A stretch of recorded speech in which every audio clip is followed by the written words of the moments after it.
हम प्रथम संहिता में प्रवेश कर रहे हैं, जिसका नाम है विद्येश्वर संहिता। तत्र सत्रम समाकर्ण्यम व्यास शिष्यो महामुनि।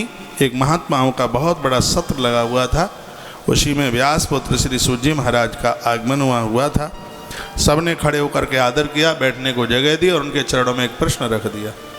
क्या कहा? प्राप्ते कलयुगे घोरे नरा पुण्य विवर्जिता दुराचार हृदय सर्वे सत्यवार्ती परांगमुख। गुरुजी, कलयुग आने वाला है और कलयुग में प्राय लोग धर्म से बहुत विपरीत होंगे, विमुख होंगे। मात्र पितृकत द्वेषः, माता पिता से द्वेष करने वाले होंगे। स्त्री देवा, पत्नी को ईश्वर की तरह मानने वाले होंगे। आपके लिए तो बड़ी खुशी की बात है। इसमें लिखा है कलयुग का आदमी माता पिता को नहीं मानेगा, पत्नी को देवताओं की तरह मानेगा। वो तो हो ही रहा है। आजकल मम्मी पापा की जरूरत नहीं रही है। मम्मी पापा के धन की तो जरूरत सबको है। माता पिता का धन सबको चाहिए, लेकिन माता पिता किसी को नहीं चाहिए। और आज ये ऐसी स्थिति बन गई है। घरवाली के मुक्का से ऐसे भयभीत हैं, ऑफिस में अकड़, सिगरेट अकड़, घरवाली के सामने भींगी बिलैया की तरह बैठ जाते हैं। मम्मी पापा की बात तब तक मानी जाती है जब तक घरवाली नहीं मिलती। मेरी बहनों को तो बुरा लग रहा होगा, कोई बात नहीं है। मैं आपको बुरा लगेगा तो माफ़ी भी मांग लूँगा, लेकिन मैं बुरा लगने वाली कोई बात नहीं बोलता। जब तुम भी बूढ़ी सास बन जाओगी तब आप कहोगी, समझोगी कि धार की धरती पर महाराज ने बढ़िया बात बताई थी। मैं तो कहूँगा कि तुम्हारा पति तुम्हारे सास ससुर को नहीं मानता है तो घर में भूख हड़ताल कर दो। कहो कि चूल्हा तब जलेगा, पहले मम्मी पापा के चरण छू करके वंदन कीजिए, न प्रणाम कीजिए। ऐसे ही देवियाँ घर की गृह लक्ष्मी होती हैं। कभी कभी ये बहनें रूठ जाती हैं उस पति से जो माता पिता को ज़्यादा मानता है। देखो, एक नया न्याय देखिए। हर ये मेरी बहन चाहती है कि भाभी मम्मी पापा की सेवा करे, लेकिन तुम सास ससुर की बिल्कुल मत करो। तुम्हारी भाभी जरूर करे। गोस्वामी जी ने एक छंद डाला रामायण के उत्तरकांड में, ससुरारी प्यारी लगी जबते रिपुरूप कुटुंब भय तवते। ससुराल जब इतनी प्रिय लगी है, घर के लोग तो सब दुश्मन लगने लगे। सास माँ का हाथ ऐसे घूमा ना, घरवाली को लेके आता है, गुरुजी का मंत्र याद करता नहीं, उसने मंत्र दे दिया, हाल ही कंठस्थ कर लेता, हम दो हमारे दो, इसके अलावा घर में हो तो उठा के कुएं में फेंक दो। कल रात्रि को धर्म यात्रा में मैंने कुछ लफ्ज, कुछ शब्द यहाँ से बोले थे। आज बेटियों को पियर से वो खुराक नहीं मिल रही है जो उनको ज़रूरत है। पहले बेटियां ससुराल में जाती थी, शिव महापुराण में भी लिखा है, तो बेटियों को समझाया जाता था, कहा जाता था, बेटी तेरे ससुर तेरे लिए दशरथ राजा की तरह, तेरी सास माँ तेरे लिए कौशल्या की तरह है, तेरा देवर तेरे लिए लक्ष्मण और भरत की तरह है। बेटा, अपने पति को ऐसे मानना जैसे सीता माई ने अपने प्रभु राम को माना। ये सब समझाया जाता था। आज समझाया जाता है, बेटा जल्दी मत जगना, नहीं निमोनिया हो जाएगा। पूरी बारात को संभालने के लिए हम तुम्हें नहीं भेज रहे हैं, ये सबसे ज़्यादा कोई मतलब मत रखना। सास कुछ कहे तो एक फ़ोन मुझे कर देना, मैं उसको सीधा करूँगी उसकी चोटी घुमा करके। ये माताएं अपनी बेटियों का घर बसा नहीं रही हैं, उनका घर उजाड़ रही हैं। हमारे देश में विवाह जैसा शब्द है, तलाक जैसा शब्द नहीं। आज उन्हें बोल दिया जाता है, हमने बेटी का कन्यादान किया है, बेटी को बेचा नहीं है। नहीं मन लगता है तो थैला उठा के लेके आ जा। जो कि दान में दी गई चीज़ को कभी वापस नहीं लिया जाता और धड़ल्ले से सब हो रहा है। ये दुर्भाग्य है, दुर्भाग्य है। और यह इस समाज के लिए एक बहुत बड़ी विडंबना बनी हुई है। संभालो कैसे भी इसको, जो इस देश में कभी नहीं हुआ और वह आज देखने को मिल रहा है। बहुत मुश्किलें हो रही हैं, बहुत दिक्कतें हो रही हैं। कलकाल की स्थिति में मात पितृकत द्वेषा स्त्री देवा काम किंकरा। और लिखा जा रहा है कि स्त्रियों को देवता, क्या लिखा है, माता पिता को भूलकर धक्का दे करके स्त्री के चमड़े से वही लोग स्नेह प्रेम कर रहे हैं काम किंकरः, जो वासना के गुलाम है।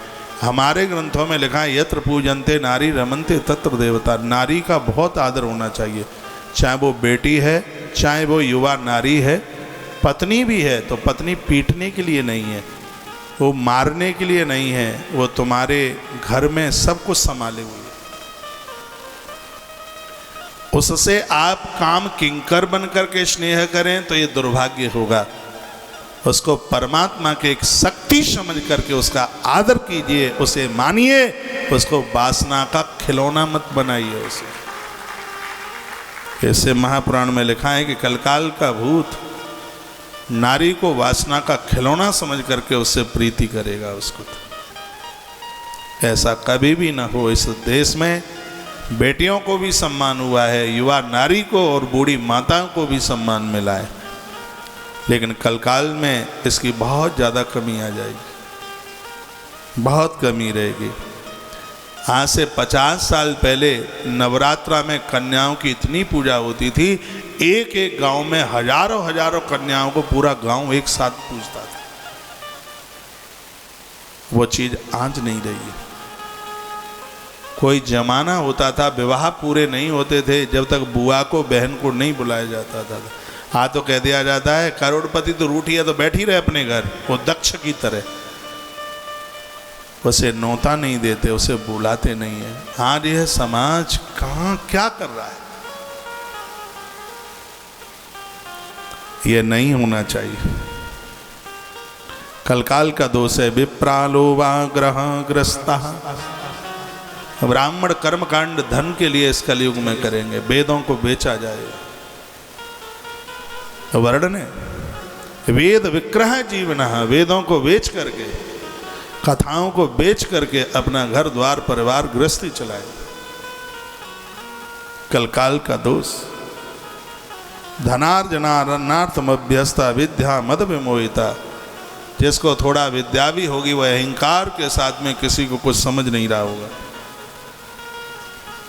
कलयुग की स्थिति होगी अदया पंडित मन्या स्वचारा व्रत लोभकः। इस कलकाल में ब्राह्मण लोभ से ग्रस्त वेद का विक्रय करके जीने वाले, धनार्जन के लिए विद्या पढ़ने वाले एवं गर्व से विद्या के गर्व से मोहित होने वाले, अपनी जाति के कर्मों को छोड़ देने वाले लोग इस कलयुग में होंगे। ब्राह्मण का कर्म है, जहाँ तक बने ब्राह्मण नौकरी नहीं, ब्राह्मण धर्म का विस्तार करिए, ब्राह्मण का कर्म है। ये ब्राह्मण का कर्म है।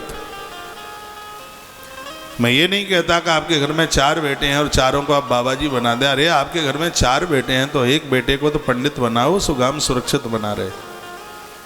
आज सामरिया सेठ मंदिर में मुझे कोई सज्जन मिले, ब्राह्मण ही होंगे।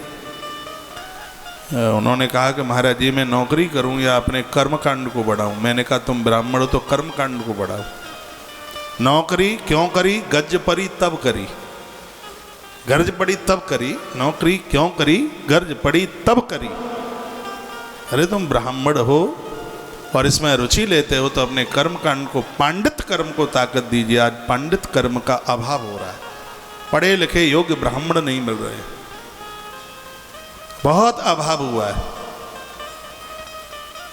इसका उत्थान होना चाहिए, इसकी तरक्की होनी चाहिए, ना होगा सब कुछ लुप्त हो जाएगा। आपके भी घर में क्षत्रियाणी माताएं आप मुझे सुन पा रही हैं, एक बेटा इस देश को समर्पित कर दो जो फौजी बन करके देश की सीमा पर छाती तान करके खड़ा रहे। आपका काम है। वैश्य वर्ग मुझे आप सुन पा रहे हैं, एक बेटे को बढ़िया वाला व्यापारी बनाइए, ऐसा व्यापारी बनाइए जो वस्तुओं में मिलावट नहीं करता, तराजू से तौल करके कम नहीं देता। उसको तुलाधार वैश्य की तरह उसको गढ़ दीजिए, उसे बना दीजिए। तुलाधार वैश्य के तराजू में भगवान विश्वनाथ प्रकट हुए थे, महात्मा जाबाली को दर्शन दिए, महाभारत में कथा थी। आप वैश्य हैं, वाणिज्य आपका कर्म है। व्यापार आपका कर्म है, लेकिन उसमें मिलावट नहीं। तराजू से तौल करके कम देना। बहुत व्यापारियों की घरवालियां मुझे यहाँ सुन रही हैं, उनको समझाइए कि वस्तुओं में मिलावट न करें, तराजू से तौल करके कम न दें, आपकी बरकत होगी, आपकी तरक्की होगी। ऐसा व्यापार कभी भी मत करना जो तराजू से कम तौल करके दिया जाए। आज आटे के कट्टे पर लिखा होता है 50 किलो, लेकिन वो निकलता है 49 किलो 500 ग्राम। हमने तौला है ना, गाड़ी की गाड़ियाँ भर के आती हैं, तौला है। खैर हमारे यहाँ तो धर्म कांटे पर कांटा होके आता है, लेकिन बोरी पर लिखा है 50 किलो और निकलता है 49.5 किलो। कनस्तर पर लिखा है 15 केजी, निकलता है 14 किलो 600 ग्राम। ऐसा हो रहा है, मिलावटें हो रही हैं। क्या करोगे इतने पैसे का? छाती फाड़ करके निकल जाएगा बाहर साहब, वकीलों के यहाँ, पुलिस थाने में सब चला जाएगा। इसलिए अपराध से डरिए।